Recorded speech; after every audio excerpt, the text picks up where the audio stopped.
Doctor APS sir.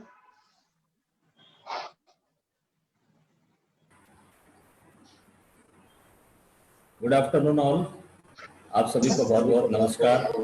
हम institutional webinar में आपके साथ मौजूद हैं और आज का जो कार्यक्रम है बहुत इंटरेस्टिंग, आज का जो टॉपिक है बहुत इंटरेस्टिंग है। उसमें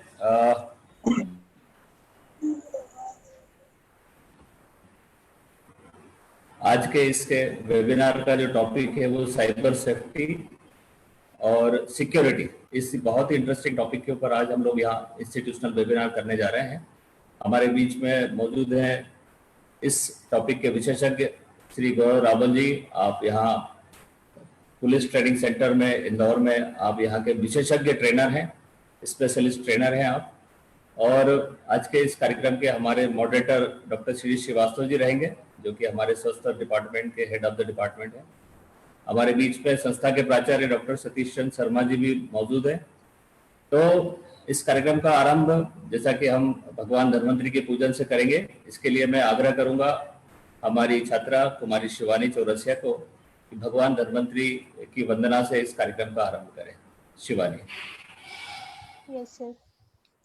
नमामि धन्वन्तरिमादिदेवं सुरासुरैर्वन्दितपादपद्मं लोकैर्जरारोगभयमृत्युनाशं धातारमीशं विविधौषधीनां चं व्योमवातावनिवारिवहनिं पञ्चप्रपञ्चात्मकदेहभाजं संताप संपात ज्वराजरांतकं नमामि धन्वन्तरिमादिदेवं नवीन नीलमुदकान्तिकान्तं शान्तं हरेर्द्वादशमाख्यमूर्तिं पूर्तिशतानां सुमनोरथानां नमामि धन्वन्तरिमादिदेवं नमामि धन्वन्तरिमादिदेवम्।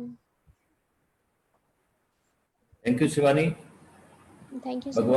भगवान धन्वंतरी का स्तवन करने के बाद, वंदन करने के बाद मैं आप सभी का एक बार फिर से स्वागत करता हूं हमारे इसके कार्यक्रम के विशेषज्ञ, cyber crime specialist, cyber safety और सिक्योरिटी के ऊपर हमारे बीच में आज मौजूद आज के कार्यक्रम के हमारे विशेषज्ञ श्री गौरव रावल जी, हमारी संस्था के प्रधानाचार्य डॉक्टर सतीश चंद्र शर्मा जी, संस्था के सभी अधिकारी और कर्मचारी बंधु, मेरे प्यारे छात्र छात्राओं और हमारे फेसबुक पेज गवर्नमेंट अष्टांग आयुर्वेदिक कॉलेज के सारे व्यूअर्स, सभी सम्माननीय हमारे फैकल्टीज, सारे विद्यार्थी और आयुर्वेद से जुड़े हुए और इस विषय में रुचि रखने वाले समस्त दर्शकों का मैं अष्टांग आयुर्वेद महाविद्यालय के परिवार की ओर से हार्दिक स्वागत करता हूं, अभिनंदन करता हूं।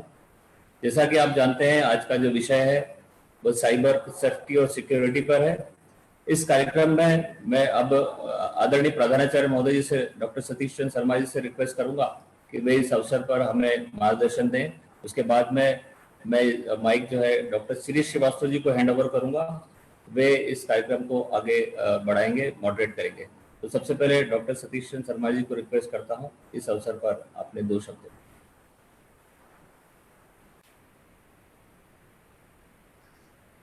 Hello hello. हाँ जी, हाँ सर, आवाज आ रही है आपकी? हाँ मैं आज के इंस्टीट्यूशनल वेबिनार में ज्वाइन करने वाले समस्त महाविद्यालय के समस्त फैकल्टीज, मेडिकल ऑफिसर्स, स्टूडेंट्स और अन्य महाविद्यालय और अन्य इंटरेस्टेड जो फैकल्टीज हैं और इंटरेस्टेड लोग हैं जिन्होंने ज्वाइन किया, और हमारे विषय विशेषज्ञ श्री रावल जी जो इस विषय पर बहुत इंटरेस्टिंग और इस टाइम जिसकी आवश्यकता है, साइबर सेफ्टी एंड सिक्योरिटी। आज का वर्ल्ड साइबर वर्ल्ड है। आज हम सब कुछ कम्युनिकेशन एक साइबर के माध्यम से ही कर पा रहे हैं। और कहना चाहिए कि इस कोरोना, मेरी आवाज आ रही है ना? क्लियर है? हेलो, आ रही है सर? हाँ हाँ। तो साइबर के कोरोना वर्ल्ड के जमाने में हम एक दूसरे से कनेक्ट होने के लिए किसी एक इंस्ट्रूमेंट या साइबर का ही माध्यम चुनते हैं। जैसा कि आज कार्यक्रम शुरू करते हुए हमारे डॉक्टर चौहान ने कहा कि हम शुरू में भगवान धन्वंतरी का स्मरण करेंगे, स्तवन करेंगे। ये एक प्रोटोकॉल है। उसी प्रोटोकॉल के अनुसार हम अगर किसी इंस्ट्रूमेंट को चलाते हैं, इंस्ट्रूमेंट को ऑपरेट करते हैं, तो हमारे आगे के ऑपरेशंस स्किल्ड होंगे। उसी प्रकार से हम सभी को ये जानना आवश्यक है और हमारे संस्था के ऑर्गेनाइजर्स और डॉक्टर शिरीष श्रीवास्तव और सभी फैकल्टीज ने ये सोचकर टॉपिक रखा है और रावल जी ने हमें समय दिया है, बहुत ही इंपॉर्टेंट है। मैं अपेक्षा करूंगा कि जितने अधिक से अधिक लोग इस विषय में और इसकी टेक्निकलिटीज को जान पाएंगे, उसी प्रकार से हम उसको ऑपरेट कर पाएंगे, सुरक्षित तरीके से ऑपरेट कर पाएंगे। क्योंकि आजकल जो कुछ भी ट्रांजेक्शन्स होना है, जो कुछ भी ऑपरेशंस होना है, वो आपके साइबर के माध्यम से ही होना है। धन्यवाद। मैं सभी को इस विषय के अंतर्गत रुचि से ज्वाइन करने के लिए आमंत्रित करता हूं। बहुत बहुत धन्यवाद रावल जी और सभी फैकल्टीज को। मैं डॉक्टर एपीएस चौहान से कहूंगा कि कार्यक्रम को आगे बढ़ाएं। Thank you sir, thank you very much. अब मैं डॉक्टर श्री श्रीवास्तव जी से आग्रह करूंगा कि वे आज के हमारे कार्यक्रम के विशेषज्ञ श्री गौरव रावल जी को हम सबसे इंट्रोड्यूस कराएंगे। Doctor Shri ji, thank you so much, Dr. APS Chauhan sir. It is my pleasure and privilege to introduce today's guest speaker, Mr. Gaurav Rawalji. But before giving his introduction, I would like to tell all the viewers why this topic is very crucial and contemporary. Because on regular basis, we are getting news regarding cybercrime like credit and debit card frauds, social media, blackmailing, identity theft, account hacking, unwanted advertisement, copyright infringement, cyber extortion, cyber terrorism. These are very common. Apart from that, there can be incidences like spreading hate and disreputation on social media, pornography. Only in today's newspaper front page, we have a news regarding this. And there can be spam mail irritations, and there are attempts to obtain your email ID and password, etc. Plus, now we are all using the e-learning and meeting platform. So we have to be careful here also. And here I must mention that student in particular who are more inclined to WhatsApp, Facebook, Twitter, and to say Instagram, where they share bright and best moment of their lives, but forget few important cautions. So here we may get cheated and need to be cautious again. There is another aspect of today's topic where possibly we are committing some mistakes, not intentionally, either innocently or adventurously over and over again. That also comes in cyber offense. So how we shall remain careful and protected, we will going to learn this also. And so these are the area we will going to learn about. And today our guest presenter, Mr. Gaurav Rawal, is perfect person to speak on this issue and queries. And today we will take full advantage of his presence. Now, Mr. Gaurav Rawal is a polymath personality in the field of IT and cyber education. Has done MSc Information Technology, MCA, MBA, and PGDCA. He is very dynamic, effective, and very easy in his field. I am saying very easy means he's comprehensive person in his field. And he is consultant to Indore Police and regularly take classes on cyber law, safety, and security in PRTS, Police Radio Training School, and PTS Police Training School. For additional SP to sub-inspector. He has solved several complicated cyber-related crimes for Indore Police and has more than 13 years of experience as academician and as corporate and IT consultant. He is also HOD in the Department of Computer Science at St. Paul College of Professional Studies, Indore, and he has credit of presenting several research papers both on cyber safety, both nationally and internationally. So dear all the viewers, please listen him carefully and we will ask the question also. Now I heartily welcome and invite Mr. Gaurav Rawal to deliver his lecture on cyber safety and security and handed over the proceedings to Mr. Gaurav ji. Please, thank you so much. So am I audible to all of you? Yes, sir. Yes. So first and all, very good evening to all of you. And I'm thankful for that Ashtanga Ayurvedic College and the management, principal sir, head of the department, HOD sir, and Shirish sir also, who shown faith on me and then they give me a privilege and chance. It is my privilege to be here with you people to share a bit knowledge which we gain during this last 6-7 years in associate with two police training institute and then Indore police also. And it was a learning process for me also, though let us say we can spend more than 16-17 years in the field of IT and academics. So, but this is a very new thing. हाँ हाँ हाँ वो नहीं चाहिए वो इससे झगड़ा करना पड़ेगा इसको So this is the right time to have this kind of sessions. Why so? Because after post-COVID situation, it is now must. Earlier it was we have been conducting this kind of workshop and seminars and sessions in various educational institutions and then in the few groups like Rotarian clubs also and other institutes, organizations also, few women's liberation organization also. Before that also since last 6-7 years and but this is the right time and this is the hardcore need of the time. Why so? Because as we increase our presence in this cyber world and this virtual world, the all cyber criminal also become proactive and they are also finding new ways to cheat the people us like us. And as the law enforcement agency caught one way to cheat it, they invented another way. Then we reached to that way. Then they invented a new way. So they are one step ahead, or we can say they are basically there. This is their business to innovate and renovate their ideas and then techniques to cheat people. So earlier we were doing this kind of workshop to only aware people about the cyber awareness and what is cyber crime. But now we are conducting this kind of programs to make people more proactive. So we are not coming here to make a fear in you and then more and more fear about that IT and then its emerging trends. We are here to make you people enable. Okay, one thing is that how we can protect ourselves.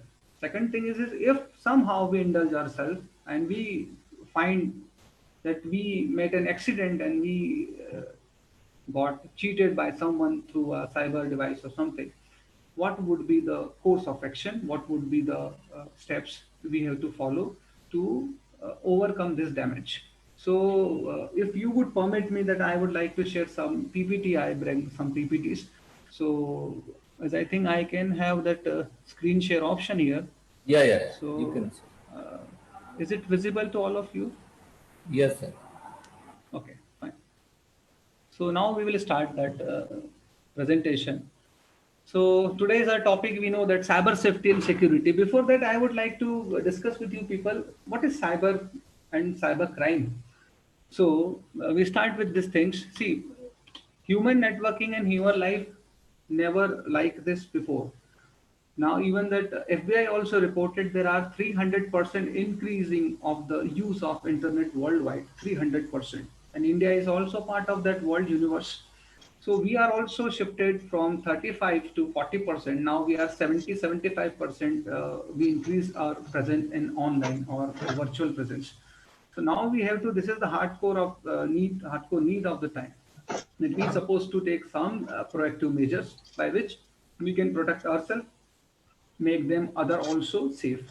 So let us start with this. Now this cyber crime is now become not only a one dimension or one national problem or issues. It is a multinational and multidimensional problem because the world is also, because when we heard a reporting from world and other agencies also, so even that after during the COVID situation also and after the post-COVID situation also, there are 200% increment of that cyber crime worldwide.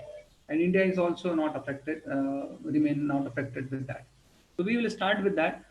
So now what is going on, because I am working with the law enforcement agencies since last 4 or 5 years, and I got chance to also assist them or make myself more active and then more close to the cases, what is happening and what is they are investigating. So I would like to correct Sirish sir that I have not at all solved any single cases by myself. I am assisting a few of the officials because I am not a police. I am the people like you. I am academician and we can say IT professional. But yeah, I got chance to assist in few cases and it is my privilege. So we worked. So out of this experience, what we got now, the conventional crime is already stopped. अब traditional crime होना लगभग बंद हो गया. आप very few news you may be heard from newspaper, in the print media also, electronic media also, that somebody is robbed someone, somebody is chain snatching or something like a few incidents after the post COVID. But nowadays all the crime is converting into conventional crime, converted to the sophisticated crime, because there's a lots of money involved. Instead of making a gang of 5 people, I may say that you only recruit, you may recruit one person and give 200 numbers to them or him or her and ask him or her to that make a fake call with a fake ID or fake SIM.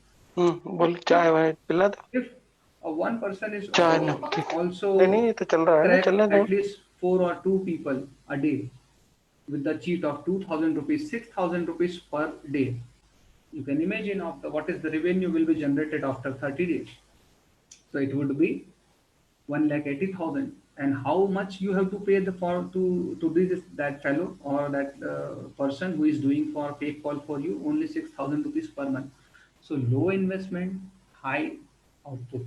So return on the investment ROI is more. That is why people are more and more indulging in this kind of business, whether they are literate or not, whether they are techno sound or technicate or not.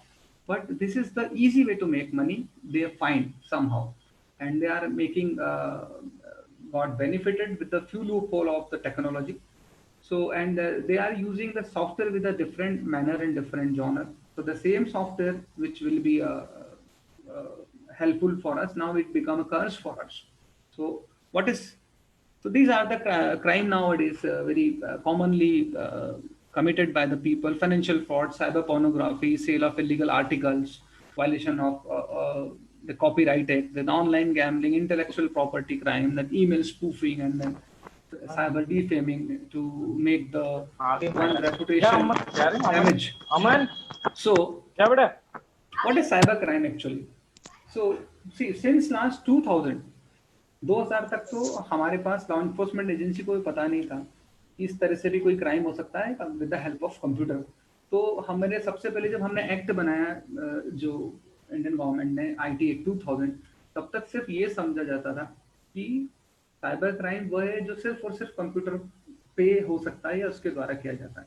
जल्दी हमारी ये धारणा दूर हो गई और ये rumours cleared from the people's mind of the law enforcement agencies. तब ये समझा जाता था कि सिर्फ कंप्यूटर से क्राइम हो सकता है, वही साइबर क्राइम है. तो उस टाइम जो डेफिनेशन बनी साइबर क्राइम की वो थी any crime committed using computer is consider is known as cyber crime. But जल्दी जैसे हमारे संविधान में भी काफी उसमें परिवर्तन, हमने अनुच्छेद जो हमारे अंडर सेक्शन से है जो हमारे उसमें हमने अमेंडमेंट किए, वैसे IT एक्ट में भी हमको जल्दी 2008 में अमेंडमेंट करना पड़ा with the help of various IT professionals. और जब जिस तरह के केसेस सामने आए तो उसको हैंडल करने के लिए हमको उस तरह के फिर लॉ बनाने पड़े.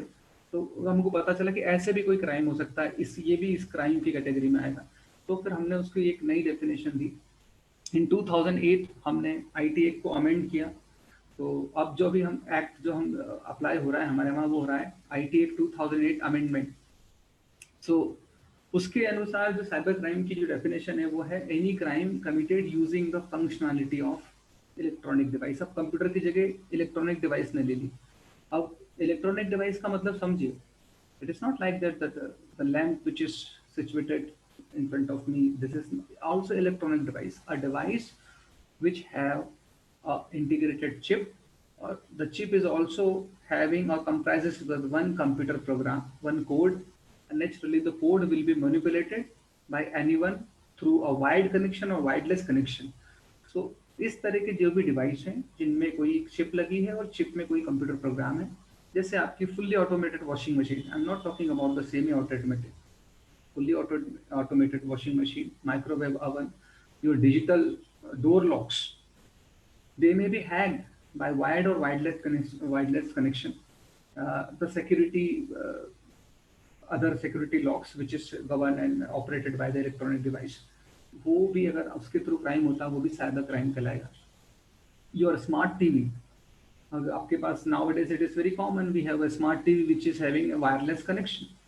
तो वायरलेस वाईफाई कनेक्शन है, उसके थ्रू उस टीवी को हैक किया जा सकता है और उसके अंदर अगर कोई कैमरा है उसको भी हैक किया जा सकता है और आपके पूरा vision, they may use your TV just like a CCTV camera and they may remote places far away from your place, 100-200 kilometre 500 kilometre दूर आपके घर में क्या हलचल हो रही है वो नोटिस की जा सकती है. So please be aware. So with the help of this definition we can say any crime committed using electronic device or with the help of the functionality of electronic device. अब दो तरह से होता है ये, either your system supposed to be considered as a target, उसको ही target किया जाता है सीधे, या your device would be considered as a tool, मतलब आपके डिवाइस को टूल बना के किसी और को चीट किया जाता है. सो दो तरह से क्राइम हो सकता है. वैसे इनकी 4 कैटेगरी, हमने 3 कैटेगरी है जो as per the IT act हमारे पास.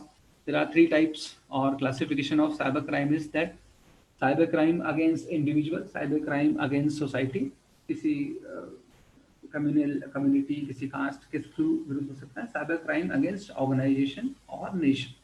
सो ये दो जो नीचे के जो कैटेगरी हैं, we will not able to discuss this in this spirited time. We will concentrate more on this the cyber crime against the individual, व्यक्ति और व्यक्तियों के साथ होने वाले साइबर अपराध. अब हम आगे बढ़ते हैं. अब ऑनलाइन अटैक्स जो अभी पोस्ट कोविड सिचुएशन में अभी क्या ज़्यादा हो रहे हैं, वैसे there are lots of cyber crime, मैं आपको लिस्ट दिखा सकता हूँ, more than 20, 30, 35. But what is going on specially in this after post Covid situation?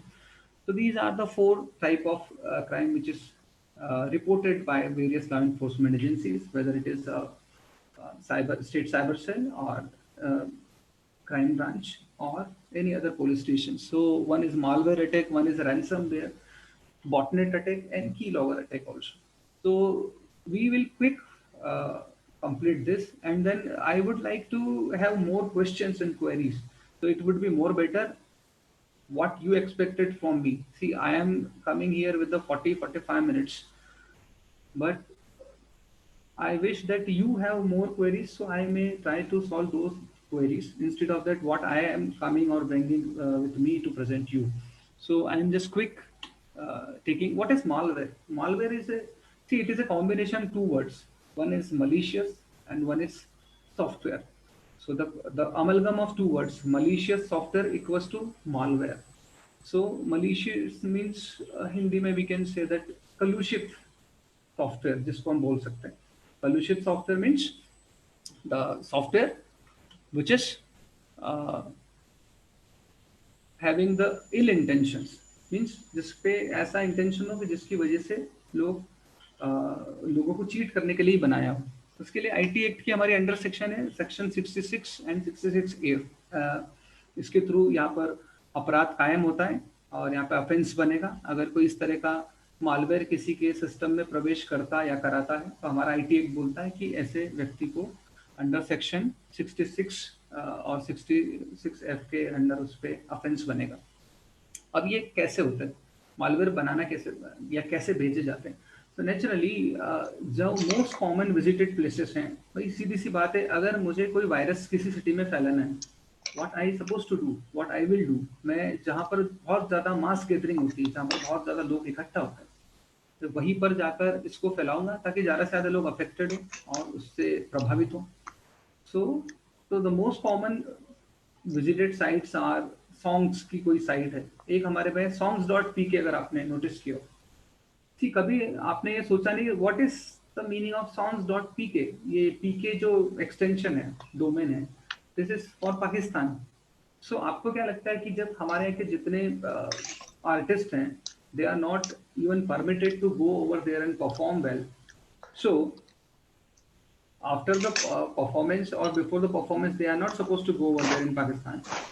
जब इतना हमारा उनका एक कॉमन अंडरस्टैंडिंग या रेपुटेशन नहीं है या अच्छे संबंध नहीं है, ये देश हमारे लिए, हमारे हिंदी गानों के लिए कोई वेबसाइट लॉन्च करेगा songs.pk, और क्यों ये फ्री में परमिशन देगा पूरे लोगों को कि इंडियन सॉन्ग्स यहाँ से डाउनलोड कर सकते?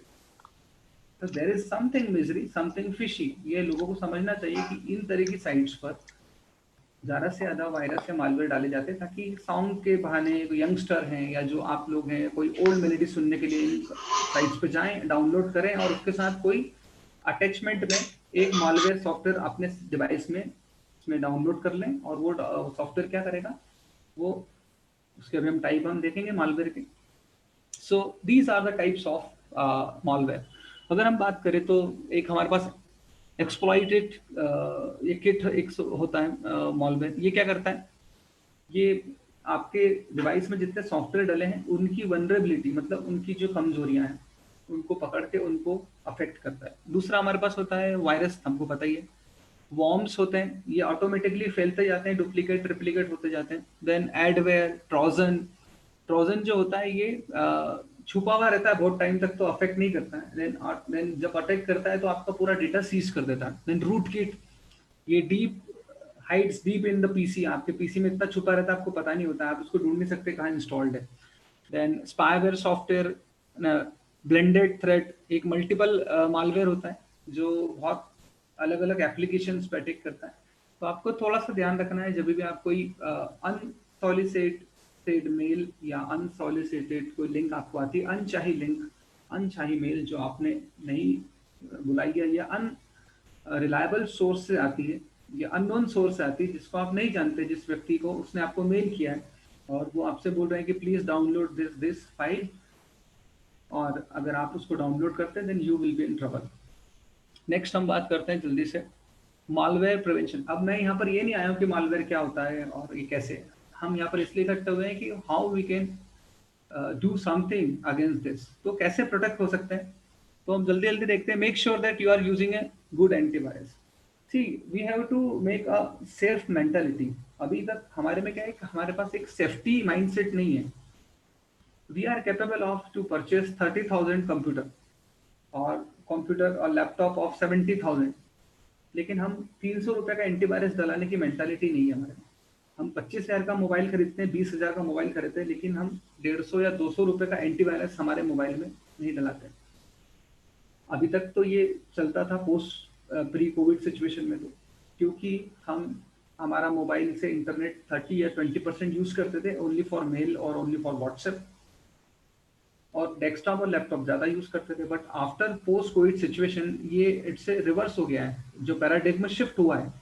Then we are more using और more over towards our handheld devices. हमारे मोबाइल डिवाइसेस की तरफ ज्यादा यूज कर रहे हैं हम, और desktop laptop very less we are using. So 70% use mobile पे हो गया है, अगर चाहे वो पेमेंट हो, चाहे ग्रोसरी, चाहे मोबाइल बिल हो, चाहे इलेक्ट्रिक बिल हो, चाहे कोई अदर फैसिलिटी हो, या कोई ऑनलाइन मीटिंग हो, या ऑनलाइन चैटिंग हो, या कोई वीडियो कॉन्फ्रेंसिंग हो। तो अब हमारी जवाबदारी और बढ़ गई है कि जितने का हमारा मोबाइल है एटलीस्ट उसका 10%, अगर 10,000 का मोबाइल है तो एटलीस्ट 100-150 रुपए का एंटीवायरस तो उसमें होना चाहिए एटलीस्ट मिनिमम। मैं बोलूँगा अच्छा एंटीवायरस रखें ताकि आपकी सारी ऐप, क्योंकि जब हम वर्चुअली इनेबल्ड हैं, ऑनलाइन इनेबल्ड हैं, तो anyone can crack our security of our device.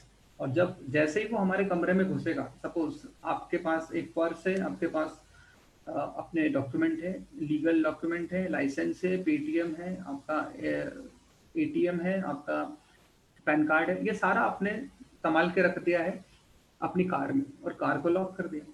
अब कार का लॉक बिल्कुल लोकल है, तो अब if one person is able to crack your door lock of your car, तो बस उसको एक गेट का दरवाजा खोलना, बाकी चीजें तो फ्री पड़ी अंदर, सारी चीज को मैनिपुलेट किया जा सकता है, चुराया जा सकता है, स्टील किया जा सकता है। So same case with your handheld device. आपके मोबाइल में अगर एंटीवायरस नहीं है तो anyone can crack your pattern lock, anyone can crack your pin lock, which is available with your phone, जो बेसिक आप 3-4 डिजिट का डालते हैं। तो एंटीवायरस रखेंगे तो बाकी सारी ऐप जितनी आप यूज कर रहे हैं वो भी सेफ होंगी। Please use it. Then get email save. एक टेंडेंसी बनाई है कि अननोन रिसोर्स से, अननोन सोर्स से कोई ईमेल आई है तो हमको उसको खोलना भी नहीं है। इनफैक्ट वो बोले कितना ही बोले कि प्लीज डाउनलोड फ्री कोर्स, है ना, हार्वर्ड से कोई मेल आ रही है आपको,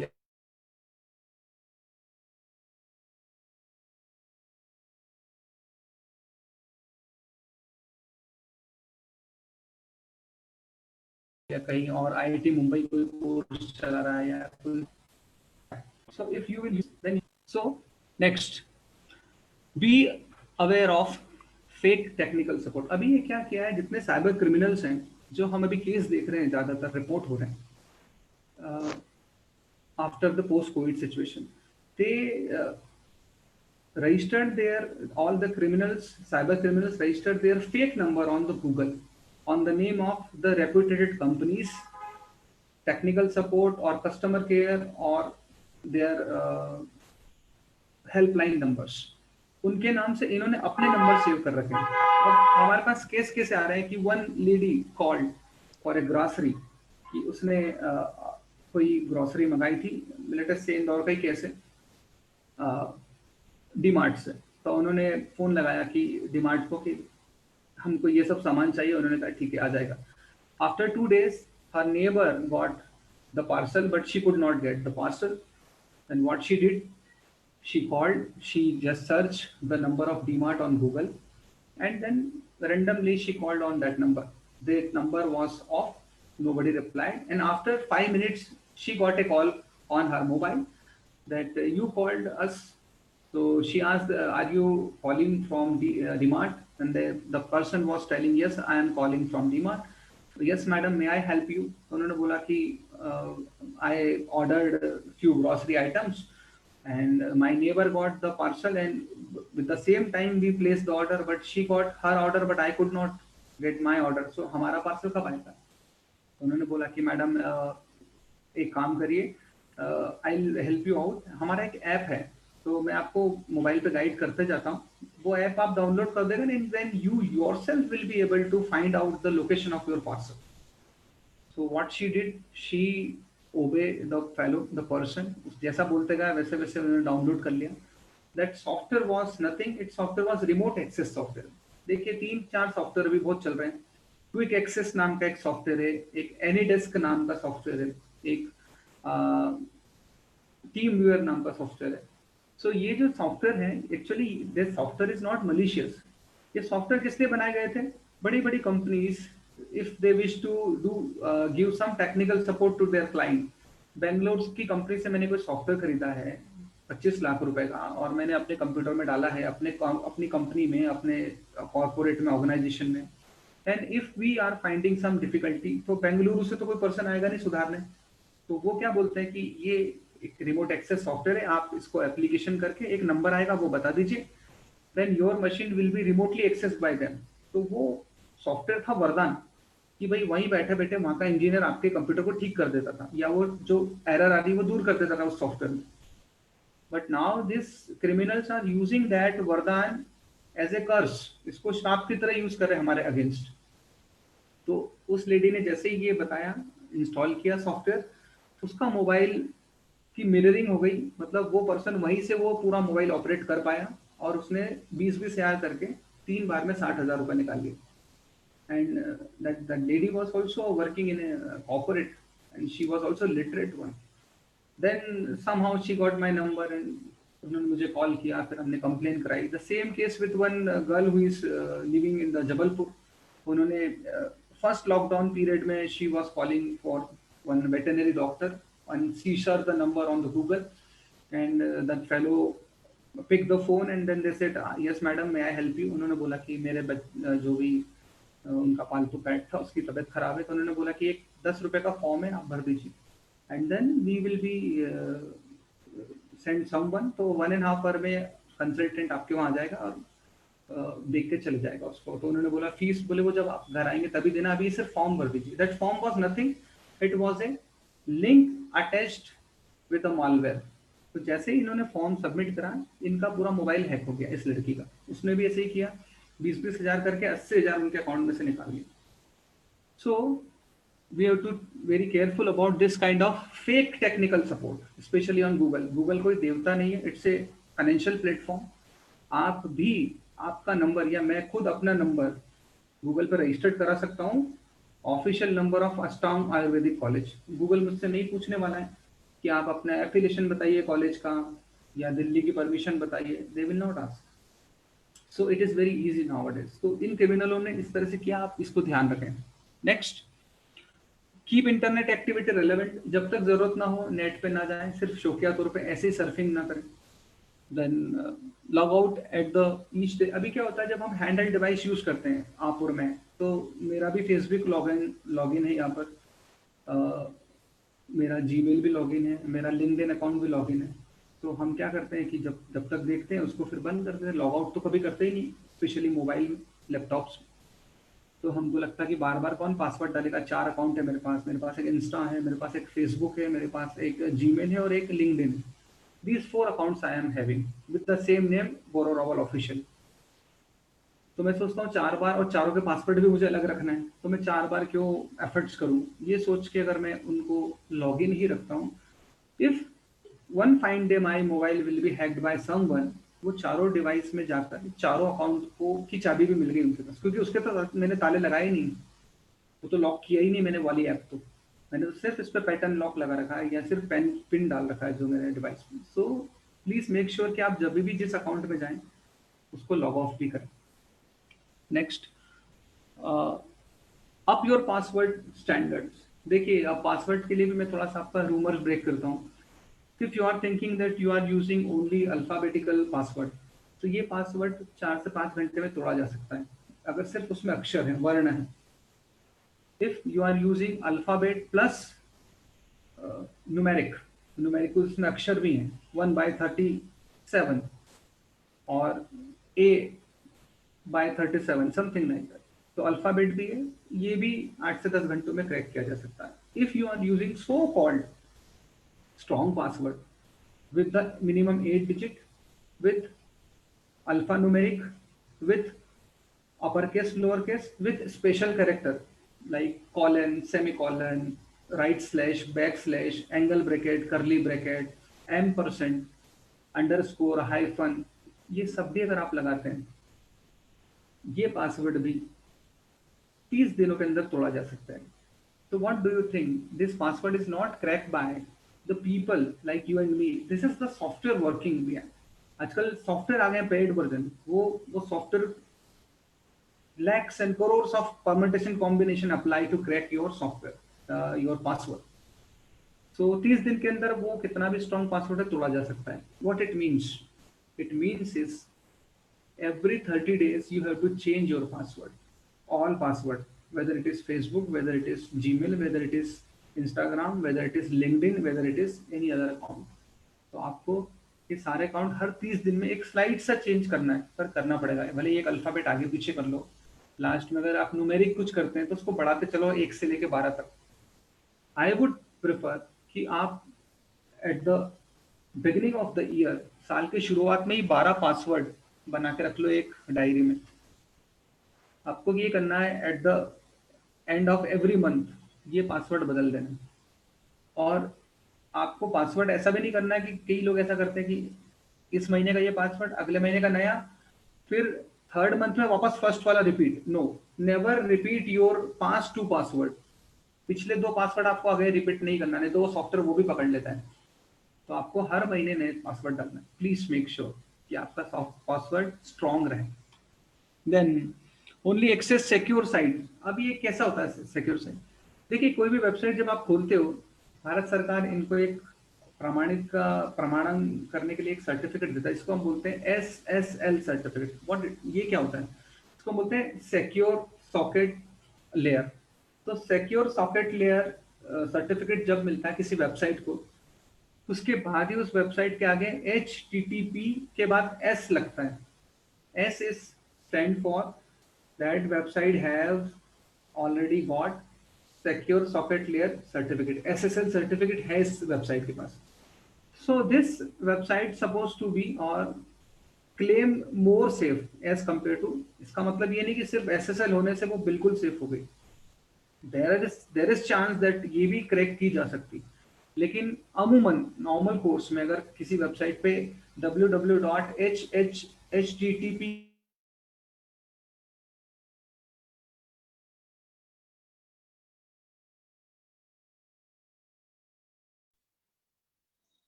मतलब वो 90% कोर्स में का कोई पासवर्ड है, तभी आप इसको क्या करें, उस वेबसाइट पे जाएं, अदरवाइज ऐसी वेबसाइट पे ना जाएं, ऐसी वेबसाइट पे जाने से बचें।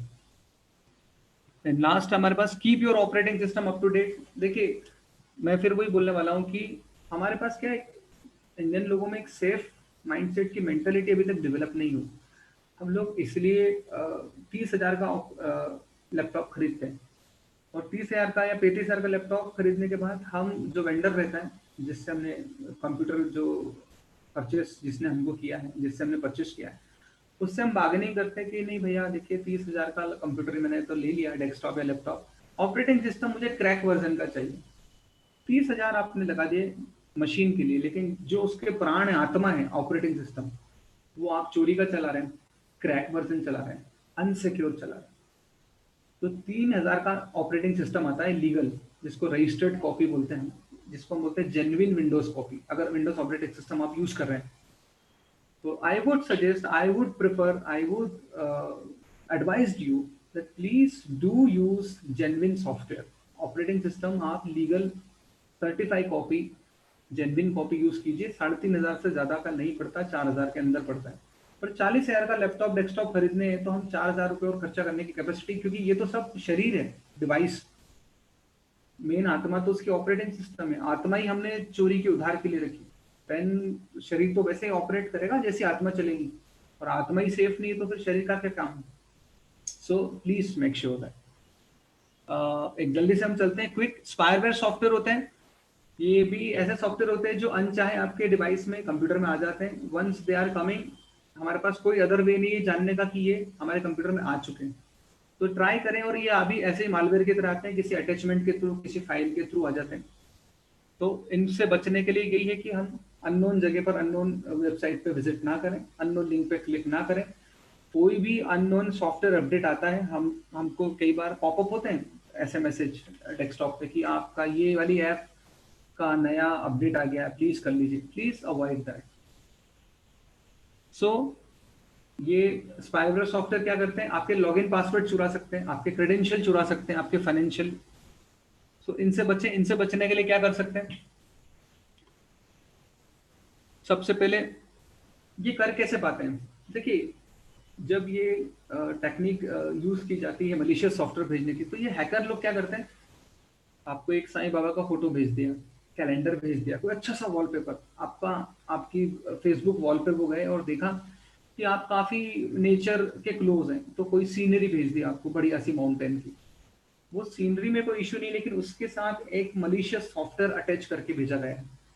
अब आपके पास तो कोई चांस ही नहीं ऐसा इसको सर्च करने का कि ये मेरे पास जो ये वॉलपेपर आया है, ये सॉन्ग आया है, इसके साथ कोई मलिशियस सॉफ्टवेयर कैसे देखोगे। तो ये जान करके इस तरह से इस टेक्निक को हम बोलते हैं FUD टेक्निक। FUD का मतलब होता है फुल्ली अनडिटेक्टेबल।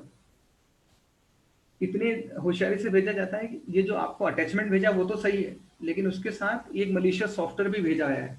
तो जैसे आप वो डाउनलोड करते हैं, उसको कॉपी करते हैं अपने पीसी में, तो एक कॉपी उस मलिशियस सॉफ्टवेयर की, उस मॉलवेयर की, वायरस की भी आपके सिस्टम में। तो बस एक बार वायरस अंदर गया, आपको बीमार करना धीरे धीरे शुरू करेगा। तो आप ट्राई करें। अब आपका क्वेश्चन होना चाहिए, सर हमको कैसे पता पड़ेगा कोई अटैचमेंट आता है, तो हर बार हम कैसे देखेंगे। तो मैं आपके लिए सॉल्यूशन लाया हूँ। ये वेबसाइट आपके स्क्रीन पर फ्लैश हो रही है, www.virustotal.com।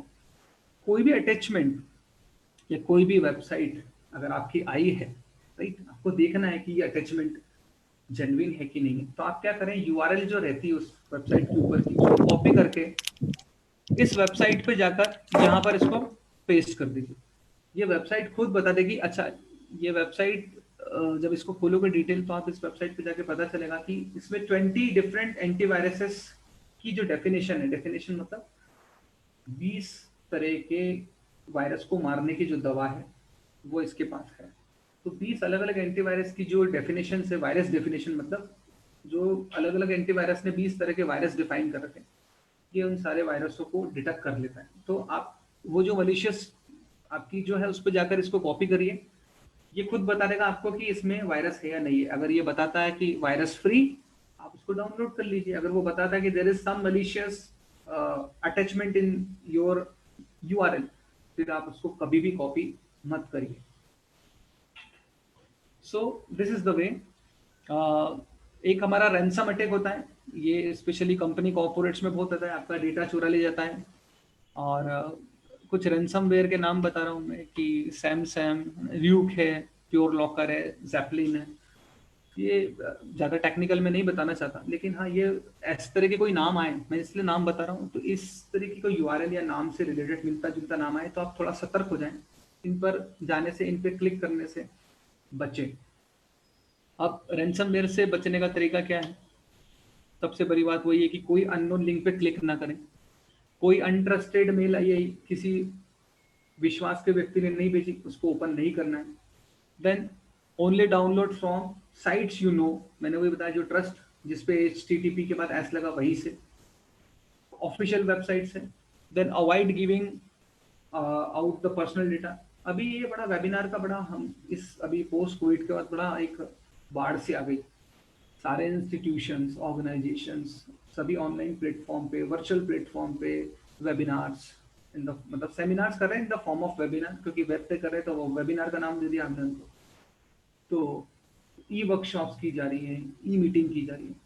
तो जब हम सब लोग ऑनलाइन हैं तो कई बार हमसे बोला जाता है, हमको लिंक भेजी जाती है कि रजिस्टर करने के लिए गूगल फॉर्म है, इस पे लिंक करिए, है ना। तो कई बार आपको इस तरह के फेक मेल भी आएंगी कि कोई हार्वर्ड बी स्कूल या हार्वर्ड या बर्मिंघम यूनिवर्सिटी कोई आपको फ्री ऑफर कर रही कोर्स, और ये आपका एक गूगल का फॉर्म है, इसको भरिए और आपको फ्री रजिस्ट्रेशन है और आपको certificate will be also provided.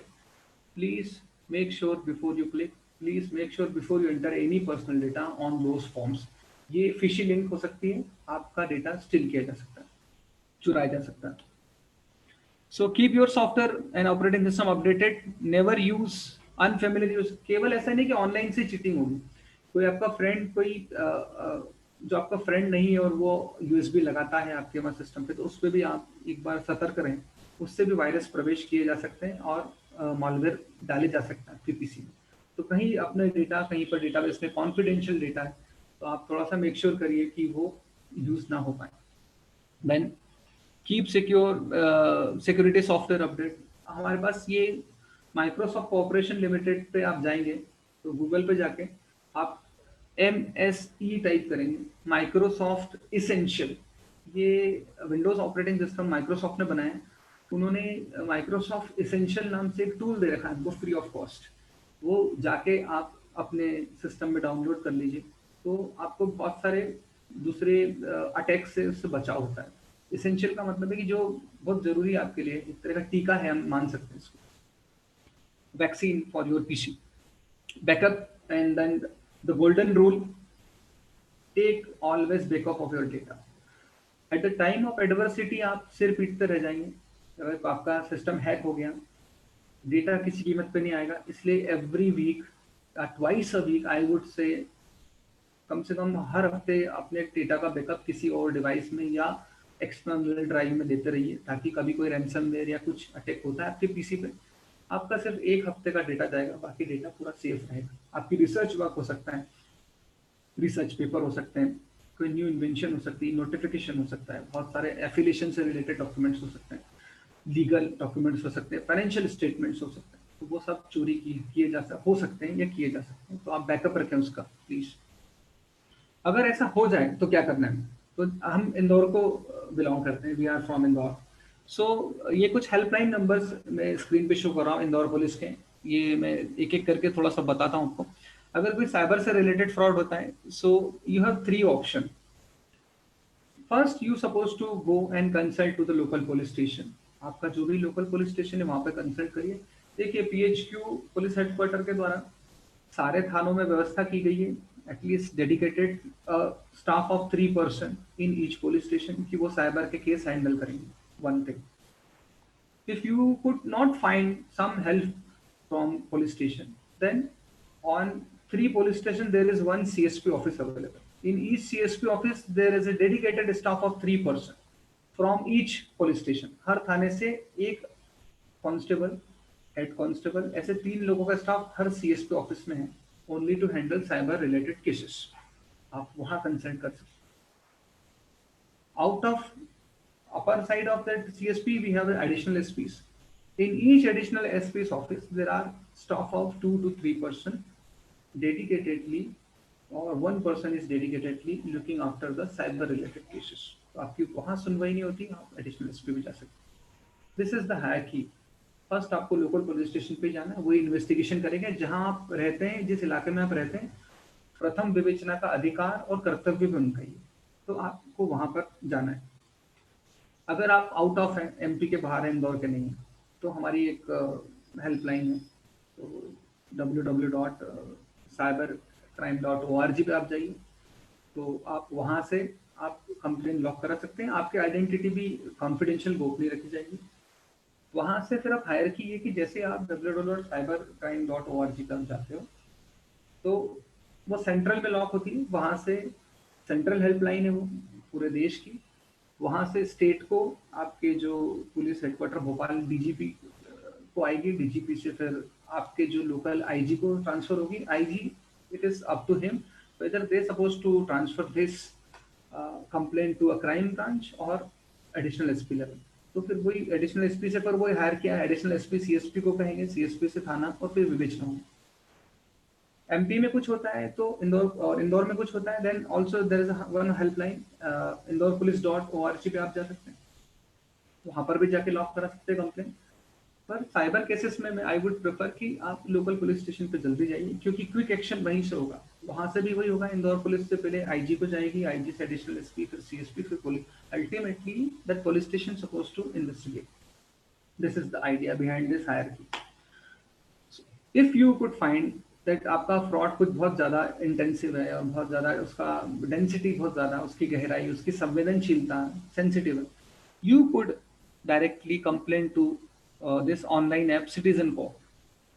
This is taken care by Indore Crime Branch. This is their baby product, or we can say this is their venture. ये उनकी डेवलप एंड डिजाइन की गई app है. सो आप Indore crime branch की app है citizen corp, यहाँ पर कंप्लेन लॉक करा सकते हैं. यहाँ से भी आपकी विवेचना और आपका केस पूरा देखा जाएगा. If you would like to go state cyber cell, 5,000, 10,000 या 50,000 से ऊपर का कुछ केस है, आप चाहते हैं कि थोड़ा बड़ा आपका लॉस हुआ है, 1-2 लाख रुपए का या और ज्यादा का, कोई डिफेम किया आपको, किसी की इमेज आपकी, फेसबुक फ्रॉड हुआ है या कुछ और हुआ है आपको, then this is the number of Indore cyber cell. ये व्हाट्सएप नंबर है उनका. आप इस पे भी इंदौर के रहने वाले तो यहाँ कंप्लेन कर सकते हैं. This is cyber helpline also. So you can please report. आपको रिपोर्ट करना पड़ेगा एंड उस पर कार्रवाई होगी और उस पर लीगल एक्शन लिया जाएगा. आपको कोई और अपडेट चाहिए साइबर से रिलेटेड, सो आप हमारे पेज से, मेरे पेज पे जुड़ सकते हैं. आप इस पे आके लाइक कर सकते हैं और आपको लेटेस्ट साइबर क्राइम और उसके थ्रेड से रिलेटेड अपडेट्स एवरीडे कुछ ना कुछ आपको टिप्स, साइबर अवेयरनेस टिप्स और उससे बचने के तरीके आपको मिल सकते हैं.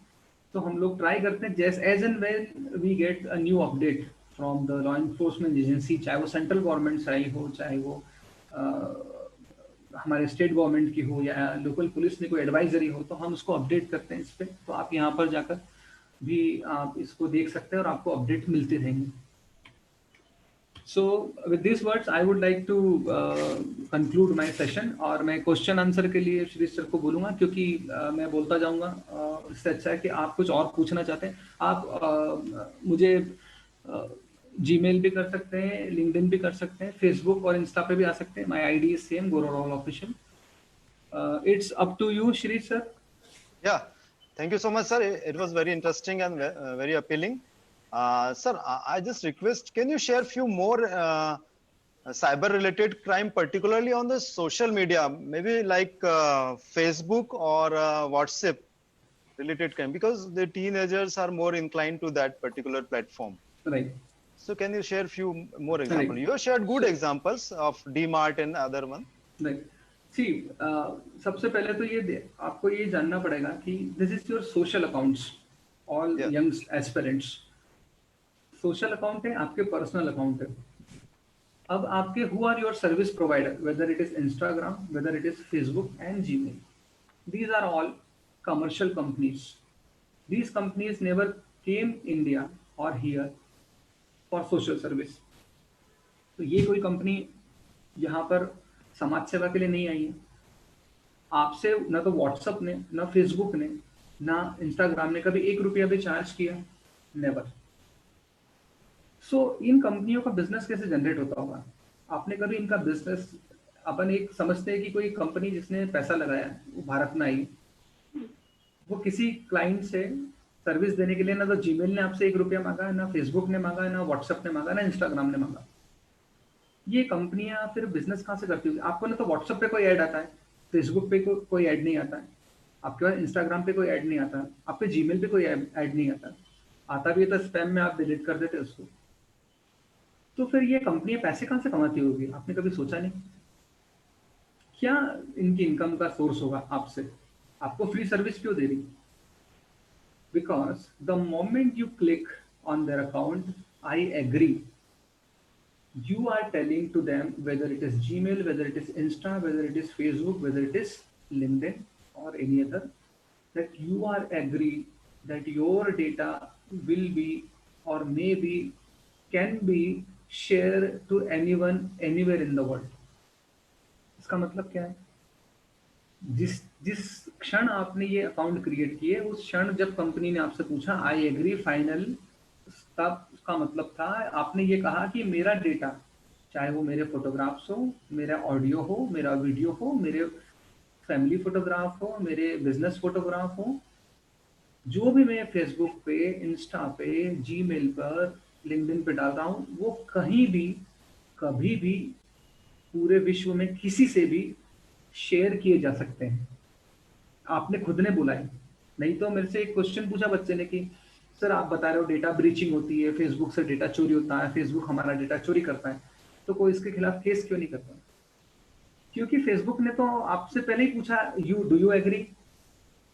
उनकी अगर आपने कभी फेसबुक आईडी बनाने के पहले वो टर्म्स कंडीशन आती है, सर आपने देखा होगा वेरी नैरो फोन्ट्स में होती है वो। मैंने एक बार उसका सोचा था, उसको कॉपी करके वर्ड में पेस्ट किया उसको, और एक नॉर्मल 11 फोन साइज की, आपको पता है सर 82 पेजेस हैं वो, 82 पेज की टर्म्स कंडीशन है, और इतने नैरो अक्षर में इतनी डिटेल में लिखी ही इतनी इसलिए गई है कि it is next to impossible to read. उसको पढ़ने में 5 से 6 घंटे चाहिए, फिर समझना तो और अलग बात है, इतना समय किसी के पास है नहीं। तो हम तो आई एग्री करके आगे बढ़ जाते हैं, फिर हम बोलते हैं हमारी आईडी हो गई, हमारा फोटो कहीं किसी ने यूज कर लिया। सो आपके ये पर्सनल अकाउंट है, व्यक्तिगत अकाउंट है, लेकिन व्यक्तिगत में भी कितना व्यक्तिगत? There is some line, some thin line, how much personal?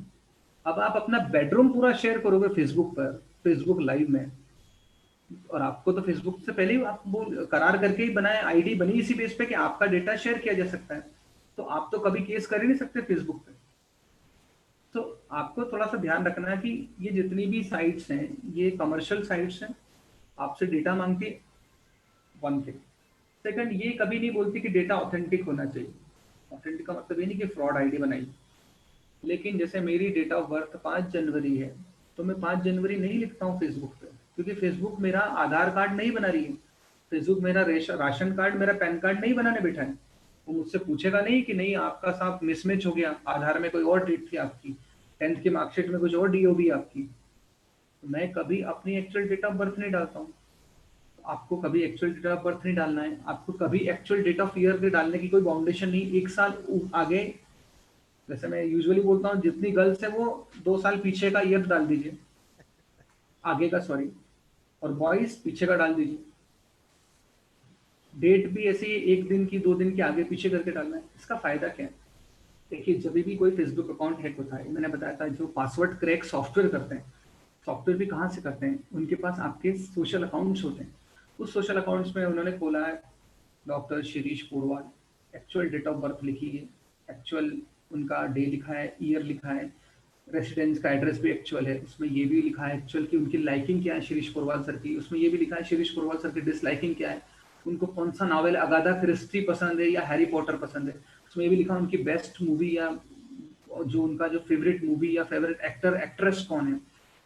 आपने पूरा दिल खोल के पूरा उसमें भर दिया है सोशल साइट्स पे, जिसकी कतई जरूरत नहीं है।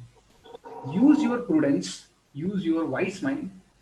ये साइट्स आपके डेटा से ही पैसे कमा रही, जो जो आप डालते हो ना उसके बेसिस पे ही प्रोडक्ट डिजाइन होते हैं। तो आपको एक्चुअल डेटा नहीं डालना है, या एक लिमिट तक ही पर्सनल इंफॉर्मेशन शेयर करनी, उसके बाद नहीं करनी। आपको कतई बताने की जरूरत नहीं I have 2 brothers and 1 sister. आपको कतई बताने की जरूरत है आई एम अ चाइल्ड। आपको कतई बताने की जरूरत नहीं we are a single family. एक बार फेसबुक तो आगे रह के पूछता आपसे what is in your mind, what is in your mind. आपका झगड़ा आप पेरेंट्स से हो, आप उस पर डाल देते हो पेरेंट्स आर डिस्गस्टिंग। नेचुरली आप अपसेट हो किसी बात पे तो आप कुछ भी लिख दोगे, लेकिन वो एक पर्टिकुलर टाइम पे। But people who are just watching you, जिसको हम बोलते हैं साइबर प्रेडिएटर्स। प्रेडिएटर हम समझते हैं शिकारी, तो साइबर पे साइबर प्रेडिएटर्स होते हैं। वो क्या करते हैं, वो आपका डेटा लेकर ढूंढते हैं, देखते हैं कौन क्या पोस्ट डाल रहा है। आप लोग और हम लोगों के साथ इशू ये है कि we are using technology without manual. What it means, आपने फेसबुक का कभी सेटिंग में जाना की सोची नहीं, किसी ने बताया नहीं। हमारे और अब्रॉड की कंट्री में इशू ये है साइबर क्राइम इंक्रीज होने के लिए। द कंट्री लाइक यूएस, वहां पर 5th स्टैंडर्ड के बच्चे को साइबर क्राइम उसके कोर्स में सिलेबस का पार्ट है। हमारे वहाँ पीजी लेवल पे भी नहीं है। तो we do not know the dos and don'ts of Facebook, we do not know the dos and don'ts of WhatsApp, dos and don'ts of Gmail, dos and don'ts of surfing on Google, dos and don'ts of downloading something. तो हम कुछ भी download कर लेते हैं, तो हमको पता नहीं कि इस पे भी वायलेशन है, ये रूल है। तो हमको अब ये समय आ गया है कि इसको बेसिक कोर्स में शामिल करना पड़ेगा, क्योंकि जब हमारे बच्चे 4 साल के 5 साल के बच्चे जब वर्चुअल प्लेटफॉर्म पे हमारी मीटिंग्स अटेंड कर रहे हैं, उसके बाद बहुत समय तक उनके पास डिवाइस रह रहा है, तो वो डिवाइस को वो कैसे यूज करें। They are innocent people, even parents are also innocent, sometime more than innocent then the child. उसको तो फिर भी कुछ ऑप्शन पता है, पिता को तो सिर्फ ग्रीन और रेड बटन पता है मोबाइल में, उनको नहीं पता कि इसमें कॉन्फ्रेंसिंग पे 4 लोगों को एक साथ कैसे लेते हैं।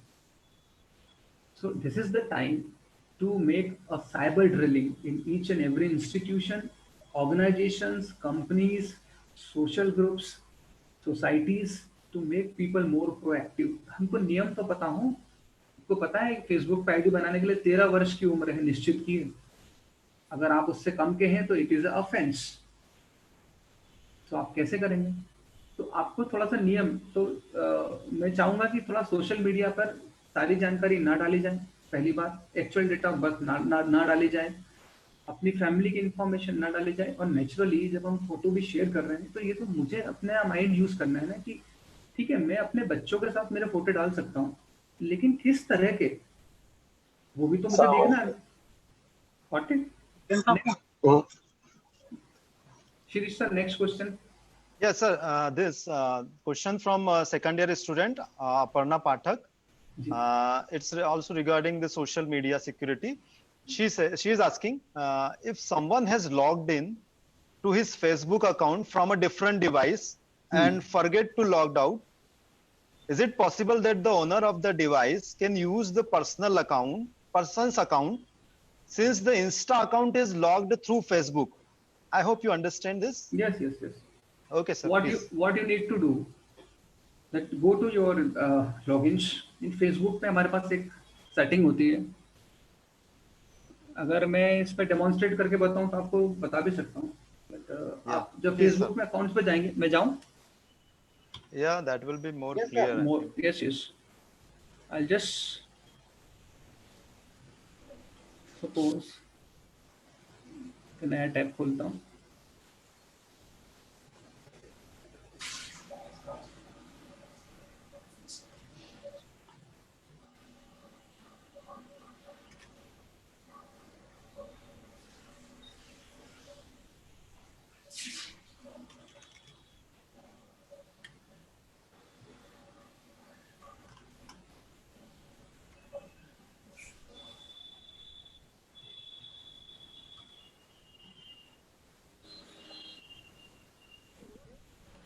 Sorry.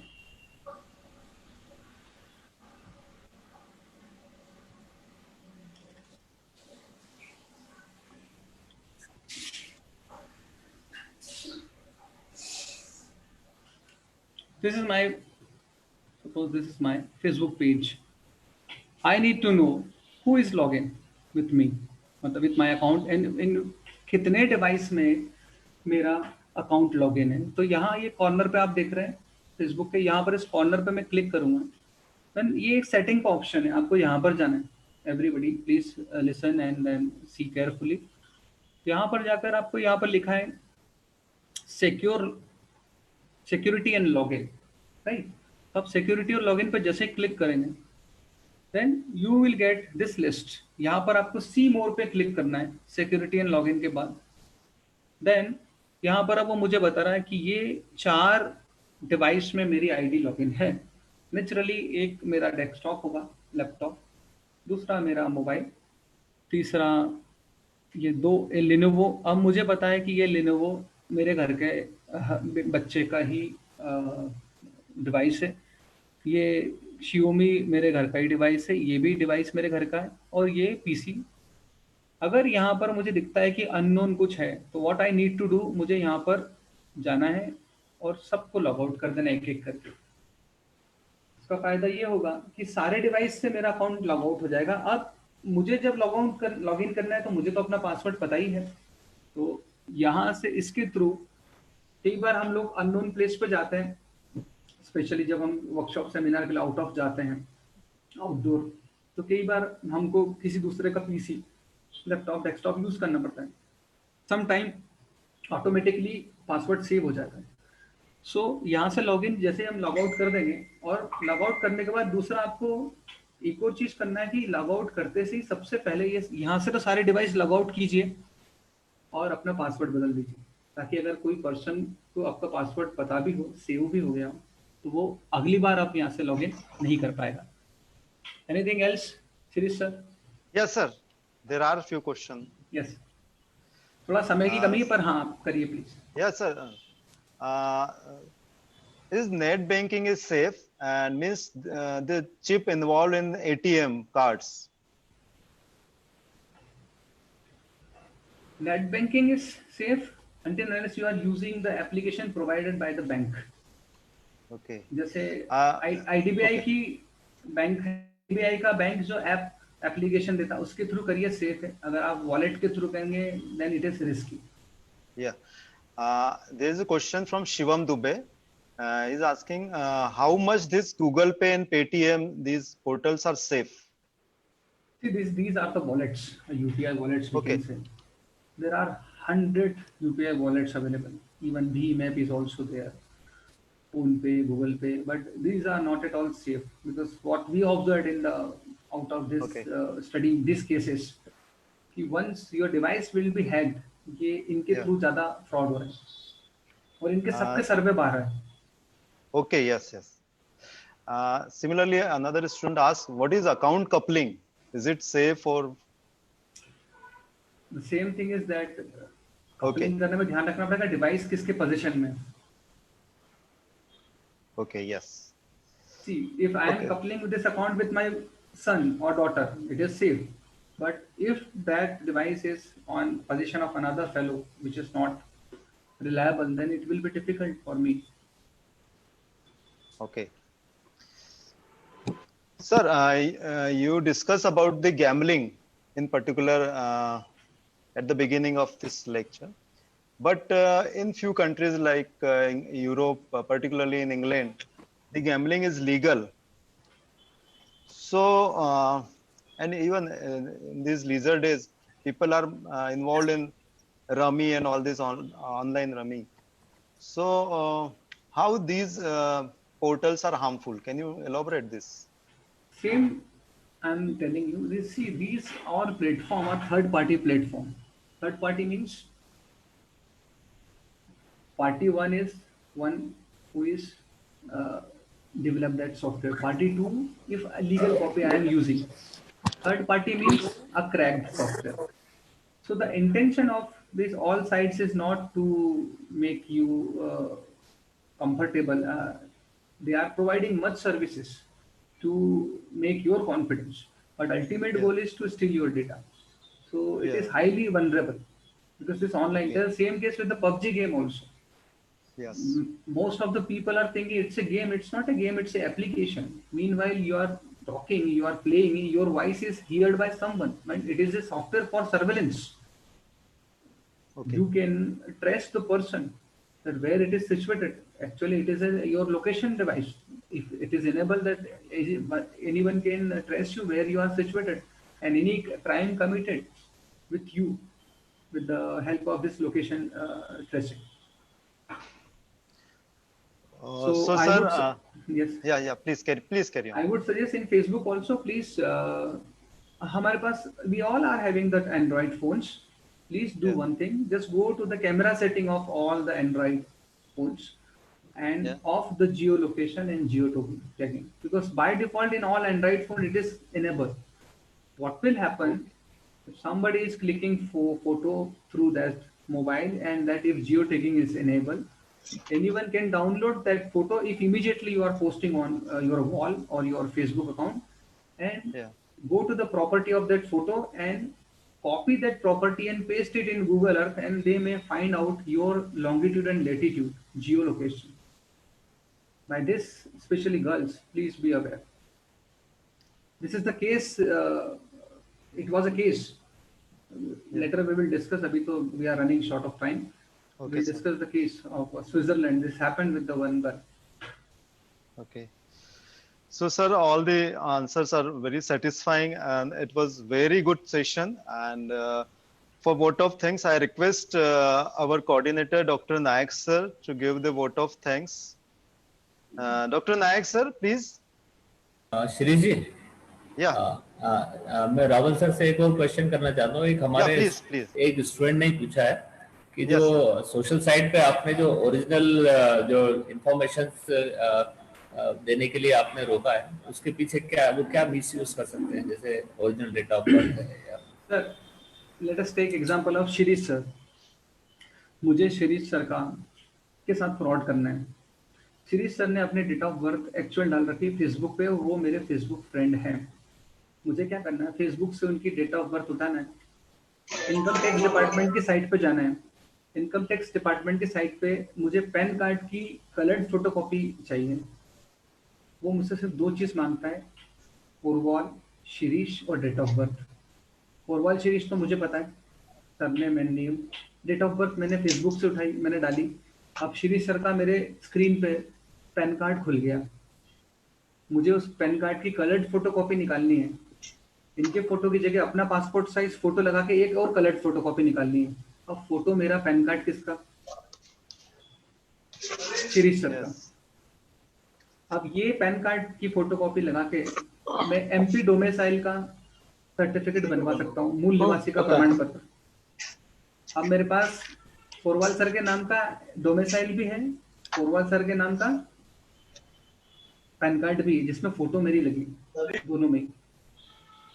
ये लेके मैं कहीं भी गोवा में बाहर कहीं भी क्राइम कमिट कर सकता हूँ. वो मुझसे कहीं भी जिस होटल में मैं चेक इन होऊंगा, मुझसे मेरे क्रेडेंशियल पूछे जाएंगे. मैं इनको कलर्ड फोटोकॉपी दिखा दूंगा, ये देखिए मेरे पैन कार्ड की फोटोकॉपी आप रख लीजिए. जब मैं चेकआउट होऊंगा मैं कोई भी क्राइम करके भाग सकता हूँ. Who will caught? Law enforcement agency उस एड्रेस पे किसको पकड़ने जाएगी?